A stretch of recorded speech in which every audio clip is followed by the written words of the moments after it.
eu amo discutir missões e como está o cristianismo nesse continente.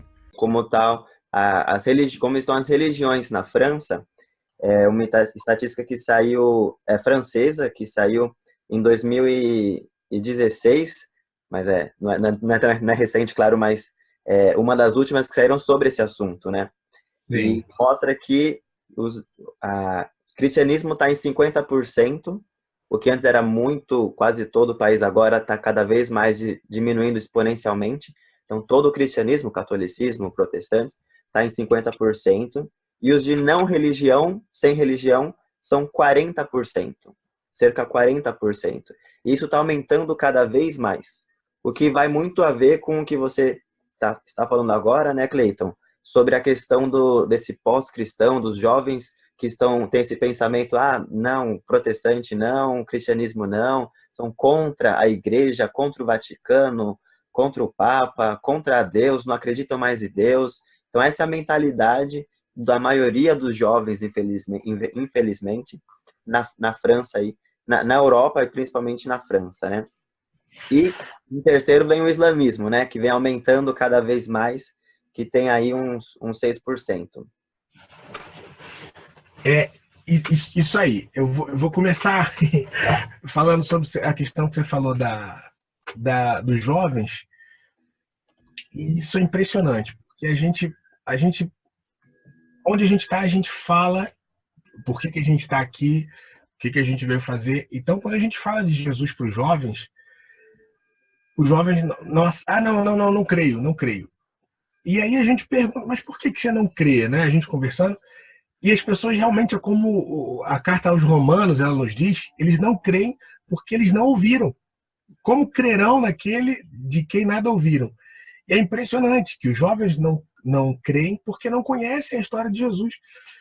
E mais impressionante ainda, eu acho que depois você pode mostrar mais, a gente pode entrar especificamente nesse assunto, são as crianças que não conhecem Jesus. Eu fui fazer um trabalho numa escola e a gente foi, não sei se você tem fotos aí que você possa mostrar sobre isso depois, Glauber. A gente foi fazer um trabalho na escola, a gente conseguiu uma porta, aí voltando àquela questão de saber, no país que você está, tem estratégias específicas para você falar. A gente foi a uma escola falar na classe de geografia, a gente conseguiu essa oportunidade para a gente falar do Brasil.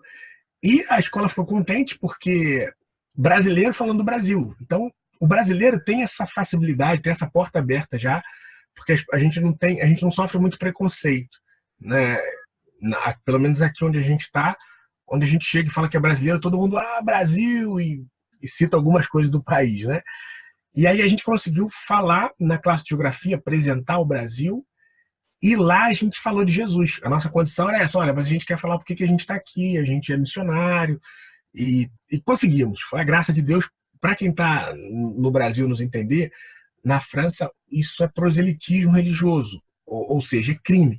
A gente não pode falar numa escola porque a laicidade aqui é levada a sério. O Brasil é um país laico, mas a gente fala, né? A gente fala como que é. Na França, realmente isso é restrito. Então a gente falou.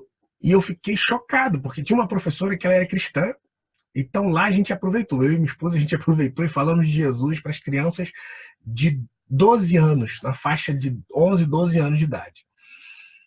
E fizemos um apelo. Nós falamos do pecado, falamos de salvação e fizemos um apelo numa classe. E uma menina, lá alguns assim conheciam, mas uma menina, ela foi taxativa, falando: eu não creio em Deus. Deus não existe. Uma menininha. Então isso a gente ficou extremamente chocado, né? Que é a questão da TI. A gente não vê isso no Brasil. Aqui é muito forte isso. E outro problema, os pais cristãos, muitos, não ensinam aos seus filhos o caminho, não ensinam a palavra de Deus, porque eles mentalizaram que cada um também tem o seu direito de escolher a sua religião. Sim, cada um tem seu direito, mas a palavra nos ensina que nós devemos ensinar os nossos filhos no caminho que devem andar. Mas aqui entrou essa mentira do inferno, vamos dizer assim, na cabeça dos cristãos mesmo, que eles não têm que ensinar os seus filhos, que eles têm que deixar os filhos decidirem por eles mesmos. Então, para quem está fora da França, é importante entender que a mentalidade é completamente diferente. E não é hoje. Então, é uma coisa que veio construída já há muito tempo. E quando a gente fala de antropologia e contextualização e de campo missionário, é muito difícil você mudar uma mentalidade.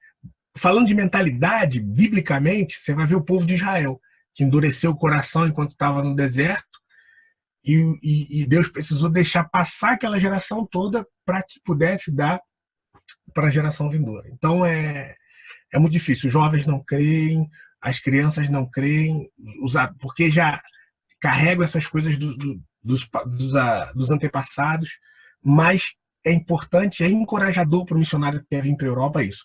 Eles não creem porque eles não ouviram. Porque a palavra de Deus é poderosa. Quando nós proclamamos a mensagem da cruz, quem convence o homem é o Espírito Santo. Então, se nós falarmos, a palavra do Senhor ela não voltará vazia. É isso que nós queremos, é isso que nos encoraja, né? A sobreviver no campo e avançar e ganhar almas para Jesus. Amém, é verdade. E sobre isso eu vi li essa semana uma estatística, não me lembro onde, que dizia que 80% dos franceses nunca leram a Bíblia, ou não têm uma Bíblia. Então, a necessidade de conhecer o Evangelho, de receber uma Bíblia, é muito importante. A maioria dos franceses, então, realmente não tem conhecimento da pessoa de Jesus Cristo. Isso na França, né? Eu vi essa estatística, sobre essa estatística. Mas, no meu caso, que é principalmente na Itália, eu já evangelizei na praça grupos de vários jovens, tinham vários jovens, e falei sobre o plano do Evangelho, de que Deus é santo, que o homem, nós somos pecadores, e sem usar a palavra Jesus. Eu estava só contando sobre a importância de termos a relação com Deus e tal. E quando eu cheguei para falar, e necessitamos então de um mediador, precisamos de alguém santo, né, para que seja um mediador para nós termos relação com Deus. Quem é essa pessoa? Ninguém soube responder. Ninguém conhecia a história do Evangelho. Eu fiquei assim, gente, é Jesus Cristo, falava italiano, né? Jesus Cristo, ou seja, para nós brasileiros é óbvio, quase todos os brasileiros sabem que é Jesus Cristo, o mediador para a gente chegar até o céu, para a gente ter relação com Deus, mas o jovem europeu, principalmente, não tem esse conhecimento, essa informação. Então, isso aí, a partir disso eu gostaria de entrar mais nesse assunto contigo, que é falar sobre a igreja protestante, a importância da igreja evangélica aí na França, aí na Europa, né? Eu tenho uma porcentagem aqui de que em 2012 era 2%, apenas 2% de evangélicos, e em 2017 fizeram no passado uma nova pesquisa na França que diz que aumentou para 3,1%. Então, nós não sabemos como é que foi feita tudo mais, e sabemos que está aí todos os protestantes incluídos juntos. Então, conclusão, de 2% a 3% ou menos que isso são os evangélicos sérios, protestantes sérios que existem aí, né? Ainda mais porque nessa porcentagem tem muito evangélicos liberais, igrejas liberais, né? E então é muita pouca igreja, muita pouca missão, evangelização acontecendo pela Europa, pela França, no caso, e isso dificulta ainda mais para os jovens, para as crianças aí que estão nascendo, conhecerem o Evangelho, né? É verdade. Em relação às estatísticas, varia muito. Em 2017, eu tenho a revista da Associação Presbiteriana de Missões Transculturais. Eles fizeram uma longa pesquisa aqui, junto com associações francesas, e a estatística que eu tenho de 2017, estatística é sempre assim, né? Varia um pouco, mas eles fizeram essa pesquisa de 2017 também, Glauber, e lá está dizendo que, na verdade, são 0,7% de evangélicos. Então, olha aí, muito pouco realmente, muito pouca gente, né? E você tem, em missões a gente estuda que se o país ele tem menos de 2% de evangélicos, ele é considerado um país não alcançado. Então, parece estranho, né? A França é um país não alcançado pelo evangélico. Então isso aí, quando a gente fala que vem para a França e as pessoas acham que vem para a Europa, né, em geral, porque é uma realidade europeia, a gente vai para a Europa, vai fazer turismo, vai fazer passeio, mas a verdade é que é um continente. A França é um país não alcançado pelo evangelho. Jovens, como você falou, isso tudo é muito difícil. Então,